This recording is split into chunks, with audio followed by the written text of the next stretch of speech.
Olá, meus irmãos, bom dia! Sejam muito bem-vindos a mais um dia em que nós meditaremos na Palavra de Deus, nas Escrituras Sagradas. Hoje é dia 3 de janeiro de 2025 e nós falaremos um pouco sobre o capítulo 3 do Evangelho de Marcos ou de São Marcos.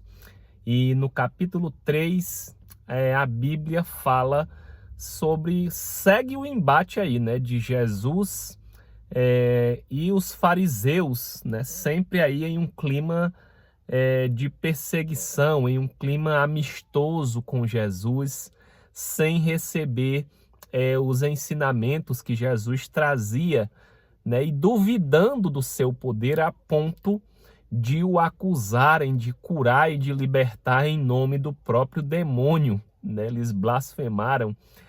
E Jesus, o Deus encarnado, vem à Terra confrontando todo um sistema religioso, né? Todo um sistema no qual a religião colocava um conjunto de regras acima do ser humano, né? E é sobre isso que nós vamos continuar falando. Eu vim gravar aqui dentro do carro, porque eu tenho duas crianças em casa que estão de férias com os primos, e aí vocês já imaginam, né? Se quem está na mesma situação aí sabe a dificuldade. Às vezes eu procuro um cômodo da casa para gravar e fica muito barulho das crianças. Eles brincam o dia inteiro, graças a Deus. Mas aqui eu vim aqui para um cantinho para eu conseguir falar um pouco sobre as Escrituras. Então, começando aqui no capítulo 3 do Evangelho de Marcos, ele começa contando a história de um homem da mão ressequida ou ressecada, né? Esse homem tinha algum problema na sua mão, né? Não se sabe exatamente que problema era esse, a mão estava ressecada.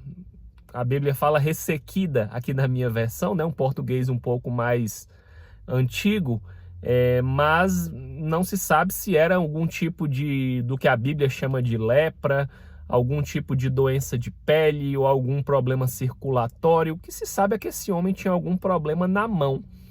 E aqui no começo do Evangelho, né, diz, olha, de novo entrou Jesus na sinagoga.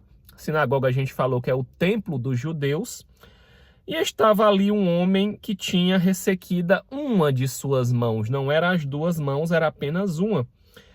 E diz aqui que estavam observando Jesus para ver se ele curaria em um dia de sábado, a fim de o acusarem, né? Então aqui segue novamente essa polêmica do dia de sábado, né? E Jesus chama o homem da mão ressequida para o meio da sinagoga, para o meio do templo, e perguntou, né, aos homens: é lícito no sábado fazer o bem ou o mal? Né? Então aqui esses homens estavam testando Jesus para saber se ele curaria no sábado, só que é claro que Jesus curaria, porque lá no capítulo 1 de Marcos, né, a gente já viu que Jesus já curou um homem possesso de espírito imundo em um sábado. Então aqui, novamente, Jesus iria fazer a mesma coisa, né? E quando Jesus fez essa pergunta, no sábado é lícito fazer o bem ou o mal? Né? E aí, quando Jesus faz essa pergunta, todos ficaram em total silêncio. Ninguém teve coragem de responder ao mestre essa pergunta que ele fez. É claro que no sábado se deve fazer o bem. E ali o que é que Jesus estava fazendo ao curar aquele homem? Fazendo o bem. Então,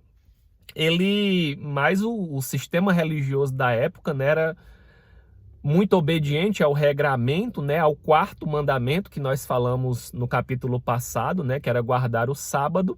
Só que Jesus tinha uma questão, que Jesus amava muito as pessoas. E ele coloca o ser humano acima das regras. o cuidado com o ser humano, a prática do bem ao ser humano.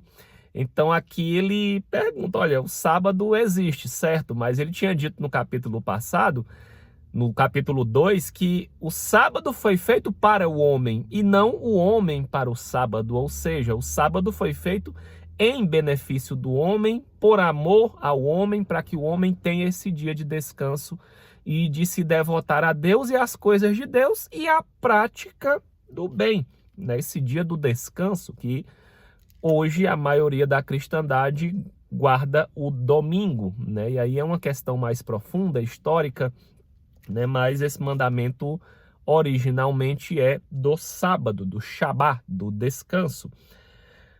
Então conta a história aqui que Jesus ficou indignado com a dureza do coração do homem, que estava mais preocupado em guardar o sábado do que na cura daquele homem da mão ressequida. Homens do coração duro, é essa mesma expressão que Jesus usa ao falar do divórcio. Quando os fariseus vão falar com Jesus e dizer que Moisés autorizou dar carta de divórcio, Jesus diz, olha, mas não foi assim desde o princípio, né? Deus não fez ninguém para se divorciar, para se separar, para repudiar o seu cônjuge, mas é por causa da dureza do coração do homem. Então aqui Jesus acusa a dureza do coração desses homens.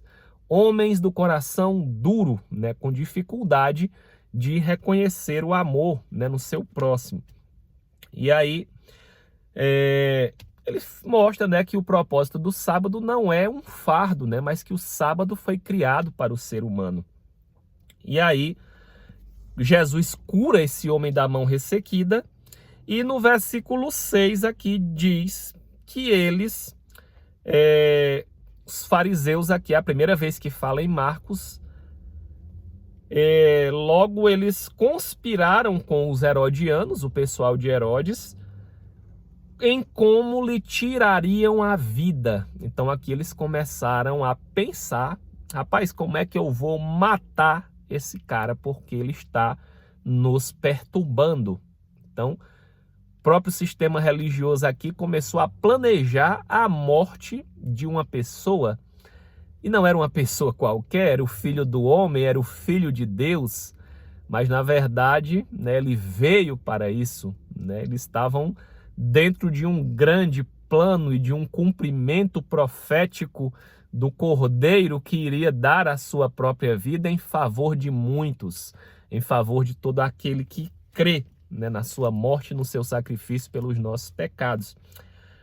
Então, aqui Jesus curou esse homem e começaram a pensar em matá-lo, né? Mais adiante, do versículo 7 até o versículo 12, né, diz aí que Jesus se retira com seus discípulos para o lado do mar, né, e que as multidões vinham de todo lugar atrás de Jesus. Aqui já relata as multidões de várias regiões atrás de Jesus, ao ponto de que Jesus não podia mais falar com as pessoas, porque era muita gente.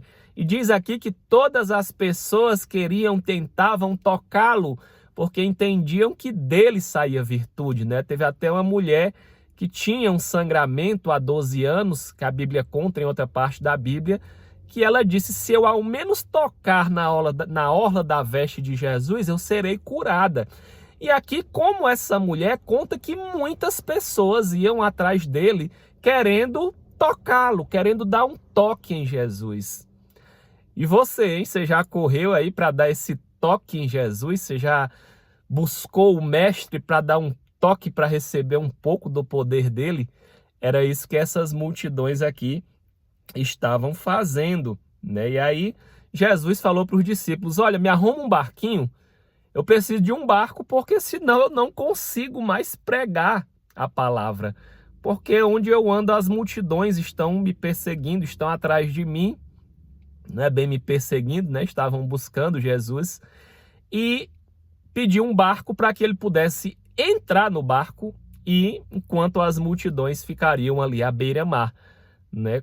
Contam os estudiosos que isso também era uma estratégia de pregação, porque naquele tempo não tinha microfone, caixa de som para que ele fizesse a pregação. Então, à beira-mar e dentro do barco é como se ele usasse o vento a seu favor para que a sua voz fosse melhor ouvida na pregação que ele fazia, né? Na pregação sobre o reino de Deus. E a Bíblia conta aí que Jesus curava todo tipo de enfermidade e todo mundo de espírito imundo, todo possesso de espírito imundo. E todo espírito imundo que ele mandava embora, os espíritos saíam indignados, se curvando a ele, dizendo: Tu és o Filho de Deus. Novamente aqui diz que os espíritos imundos conheciam quem era Jesus, mas Jesus mandava todos eles embora com autoridade. Na sequência aqui, do verso 13 até o 18, fala aqui da escolha, né, dos 12 apóstolos. Apóstolo significa enviado ou mensageiro. Então, de todos aqueles que seguiam Jesus, que ele havia chamado, ele escolhe 12 e ele envia esses 12. Os 12 apóstolos. Envia para quê? A Bíblia diz aí também, no verso 14 e 15, diz assim, ele os envia para pregar, para exercer a autoridade, que é a autoridade espiritual sobre os espíritos imundos. Autoridade no sentido de mandar os espíritos imundos e os espíritos imundos terem que obedecer, como se fosse uma autoridade policial aqui na Terra, que manda um carro parar numa blitz e o carro para, que manda alguém encostar a mão na parede e a pessoa encosta. É essa mesma autoridade, só que no mundo espiritual, de dar uma ordem ao espírito imundo, assim como a autoridade daqui também dá, assim como um juiz diz cumpra-se. No mundo espiritual, Jesus dá autoridade aos seus discípulos para que eles também mandem, expulsem os demônios da sua vida. E autoridade para expelir demônios, diz aí no versículo 15. Né? Então, ele chama 12 apóstolos, inclusive diz aí no final que o 12º apóstolo, versículo 19, é Judas Iscariotes, que foi quem o traiu. Do versículo 20 até o versículo 30, fala aqui sobre uma situação aqui que diz, olha só, vamos ler aqui versículo 20. Então ele foi para casa. Não obstante, a multidão afluiu de novo atrás de Jesus. Agora Jesus foi para a sua casa. Quando você vai para a sua casa, geralmente é porque você está procurando descanso, sair um pouco de perto da multidão e você vai para a sua casa. Só que Jesus, nem na sua casa ele tinha descanso. E a multidão foi atrás dele lá na sua casa. Gente, só que Jesus se compadecia tanto das pessoas, a gente de repente quando quer descansar, as pessoas vão até a nossa casa, né? Muitas vezes a gente pode dizer assim, diz aí que eu tô dormindo. Rapaz, fulano tá batendo, olha, diz aí que eu não quero que ninguém me perturbe, chegou aqui sem nem me avisar. Olha, a gente pode às vezes não querer receber visita, mas Jesus recebeu todas aquelas pessoas na sua casa. E estando ele na sua casa e com toda aquela multidão atrás dele querendo ser curada, buscando esse poder de Deus que havia em Jesus, diz aqui no versículo 20, de tal modo que ele nem podia comer. Jesus não estava mais nem conseguindo se alimentar de tanta gente atrás dele pedindo cura. Quando os parentes de Jesus viram isto, saíram para o prender, né? Ou saíram para buscá-lo, para chamar ele, porque diziam, está fora de si. Gente, o amor de Jesus era tão grande que ele não deixava ninguém voltar e ele se compadecia das pessoas. E a família dele começou a dizer, ele está fora de si, perdeu o juízo, ficou doido, está completamente louco, completamente pirado. E os escribas, né, que eram os fariseus aqui também, diziam, ele está possesso de Belzebu, e é pelo Belzebu, o maioral dos demônios que ele está efetuando essas curas. Os fariseus continuavam acusando Jesus, já tinham decidido matar ele, e agora estavam acusando Jesus que ele estava expulsando demônio em nome do Beelzebu, que é o maioral dos demônios. Então, Jesus disse uma parábola. Como pode Satanás expelir ao próprio Satanás? E ele coloca aqui um princípio. Se um reino estiver dividido contra si mesmo, tal reino não poderá subsistir. Se uma casa estiver dividida contra si mesma, não poderá subsistir. Todo lugar onde existe divisão, ela não subsiste. Quem disse isso foi o próprio Jesus aqui nesse princípio. Então, se tem uma casa, a sua casa, em que o seu marido está pensando de um jeito e você, mulher, está pensando de outro jeito, ou vice-versa, ou o pai dá uma direção para a casa e os filhos não obedecem, essa casa está dividida. E se ela continuar dividida, o seu final vai ser a ruína, né? Você cria uma divisão, né? Você não está em uma única visão na sua casa. Então esse é um princípio que começa primeiramente no mundo espiritual. O nosso desafio é que a nossa casa, marido, esposa, filhos, estejam debaixo da mesma visão, para que a casa caminhe em união e em unidade, né? Então, mas se essa casa, ou se esse reino, disse Jesus, estiver dividido contra si mesmo, se o reino das trevas, o império das trevas, o império dos demônios, está dividido contra si mesmo, o seu fim é a ruína. E assim Jesus questiona o argumento dos fariseus que dizem que ele estava mandando demônio embora em nome de demônio. Não, ele estava mandando demônio embora em nome do Deus Todo-Poderoso, né? E depois nós faríamos isso como hoje, né, em nome do Senhor Jesus, né, que se manda embora os demônios. Então aqui,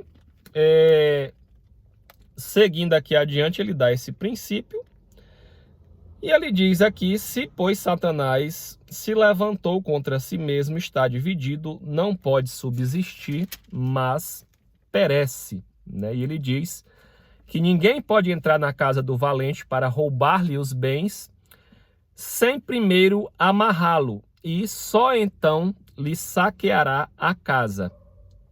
Aqui dizendo que ele precisa entrar no reino do diabo, dos demônios, amarrar o diabo, para depois mandá-lo embora. Em verdade vos digo que tudo será perdoado aos filhos dos homens, os pecados e as blasfêmias que proferirem. Mas aquele que blasfemar contra o Espírito Santo não tem perdão para sempre, visto que é réu de pecado eterno, isto porque diziam, está possesso de um espírito imundo. Então aqui Jesus conta um outro princípio, dizendo que tem perdão para todo mundo, que só tem um pecado que a Bíblia menciona que não existe perdão para ele. Que pecado é esse? A blasfêmia contra o Espírito Santo. É você ver o poder de Deus, a manifestação do poder de Deus, que era o que Jesus estava fazendo, e dizer, isso daí não é o Espírito Santo, isso daí é o Satanás. Isso é um insulto contra o Espírito Santo, isso é uma blasfêmia contra o Espírito Santo. E segundo a Bíblia, esse é o único pecado que não tem perdão. Você pode vir de uma vida que você já roubou, que você já adulterou, que você já matou pessoas, já tirou a vida, já...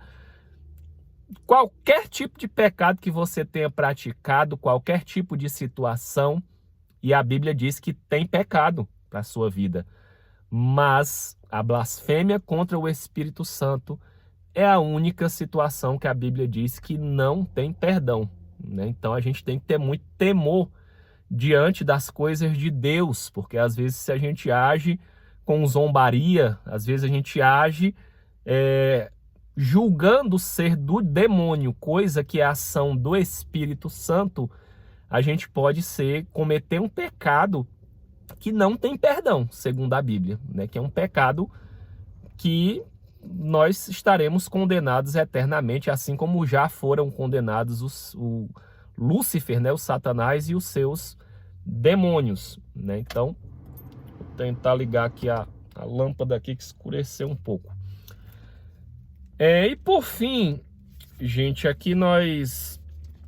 na última parte aqui, dos versos 31 a 35, né, fala aqui um pouco sobre a família de Jesus. Quem é a família de Jesus? Vamos ler aqui. Jesus estava lá curando essas pessoas na sua casa. Como ele estava em casa, na sua casa tem a sua família. Houve toda essa questão com os fariseus, ele continuava curando as pessoas, a família dele achando que ele estava ficando doido, porque ele não estava mais nem se alimentando, curando as pessoas. E versículo 31, nisto chegaram sua mãe, a mãe de Jesus, e seus irmãos, e tendo ficado do lado de fora, mandaram chamá-lo. A família já tinha achado que ele estava ficando doido. Agora chegou a mãe, Maria, e os seus irmãos, os irmãos de Jesus. Jesus tinha irmãos. A Bíblia fala que Jesus tinha irmãos e irmãs do sexo feminino. A Bíblia fala isso nos 4 evangelhos e fala isso também no livro de Atos, né? E essa, inclusive, é uma questão, né, que nós, evangélicos ou protestantes, né, a gente discorda, respeito muito, tenho um respeito imenso pelos meus irmãos católicos, né, venho de famílias católicas, principalmente aqueles que são católicos de coração sincero, mas discordamos em alguns pontos, né, um deles é esse porque a gente acredita no que está na Escritura Sagrada, né, e a Escritura Sagrada aqui diz que Jesus teve irmãos, ou seja, Maria teve filhos, né? Eu anotei até aqui alguns pontos nos 4 evangelhos, né? Algumas passagens em Marcos 6:3, Mateus 12:46 a 50, Mateus 13:55 e 56, João 7:3 a 5, Lucas 8:19 a 21 e Atos 1:14. Então, tanto os 4 evangélicos que contam a história de Jesus, como Atos, que conta a história dos primeiros cristãos, descrevem essa família de Jesus, né? Então, cremos assim porque as Escrituras estão assim. Muita gente estava assentada ao redor dele aqui, né? Quando a mãe de Jesus, voltando aqui à leitura, a mãe de Jesus e seus irmãos mandaram chamar Jesus. E diz aqui que muita gente estava assentada e disseram: olha, tua mãe e os teus irmãos estão lá fora à tua procura. E aí, olha qual foi a resposta de Jesus, né? Versículo 33. Então, ele lhes respondeu dizendo, aí Jesus fez uma outra pergunta: quem é minha mãe e meus irmãos? Ele faz a pergunta e ele mesmo responde. Verso 34. E correndo olhar pelos que estavam assentados ao redor, aquelas pessoas que estavam lá seguindo ele, disse: eis aqui a minha mãe e os meus irmãos. Portanto, qualquer que fizer a vontade de Deus, este é meu irmão, irmã e mãe. Então Jesus diz aqui quem é a sua família, quem são seus irmãos, quem são a sua mãe. Ele diz: olha, a minha família é todo aquele que faz a vontade de Deus. Então, aqui no Evangelho de Marcos, aponta Jesus como o Filho de Deus. Lá em João, capítulo 1, diz que nós somos feitos filhos de Deus, recebemos o poder de sermos feitos filhos de Deus. Isso está em João 1, versículo 12. A todos quantos receberam Jesus, deu-lhes o poder de serem feitos filhos de Deus, a saber, aos que creem no seu nome. Então, todo aquele que crê em Jesus, todo aquele que obedece a Deus, que vive em obediência aos mandamentos de Deus, se torna família de Jesus. E é essa família que ele vem buscar. A Bíblia, em vários momentos, compara Jesus a um noivo que vem buscar a sua noiva. E a noiva somos nós, a igreja de Jesus. Então, você que ouve essa palavra, Emanuel, eu quero fazer parte da família de Jesus. O que é que eu preciso fazer?